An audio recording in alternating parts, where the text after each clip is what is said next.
আল্লাহ রাসূল সাল্লাল্লাহু আলাইহি ওয়াসাল্লাম বলেছেন, 5টা বিষয় আসার আগে 5টা জিনিসকে কাজে লাগাও। তার মধ্যে একটা হচ্ছে শাবাবাকা ক্বাবলা হারামিক, বার্ধক্য আসার আগে যৌবনকে কাজে লাগাও। সিহহাতাকা ক্বাবলা মারাদিক, অসুস্থতা আসার আগে সুস্থতাকে কাজে লাগাও। গিনাকা ক্বাবলা সাকরিক, গরিব হয়ে যাওয়ার আগে তোমার ধনাঢ্যতাকে কাজে লাগাও। ফারাগাকা ক্বাবলা শুগলি, ব্যস্ত হয়ে যাওয়ার আগে অবসরটারে কাজে লাগাও। হায়াতাকা ক্বাবলা মাউতিক, মৃত্যু আসার আগে জীবনটারে কাজে লাগাও।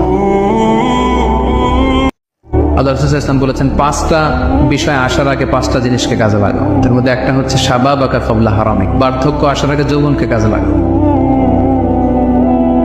সিহহাতাকা ক্বাবলা মারাদিক, অসুস্থতা আসার আগে সুস্থতাকে কাজে লাগাও। গিনাকা ক্বাবলা সাকরিক, গরিব হয়ে যাওয়ার আগে তোমার ধনাঢ্যতাকে কাজে লাগাও। ফারাগাকা ক্বাবলা শুগলি, ব্যস্ত হয়ে যাওয়ার আগে অবসরটারে কাজে লাগাও। হায়াতাকা ক্বাবলা মাউতিক, মৃত্যু আসার আগে জীবনটারে কাজে লাগাও।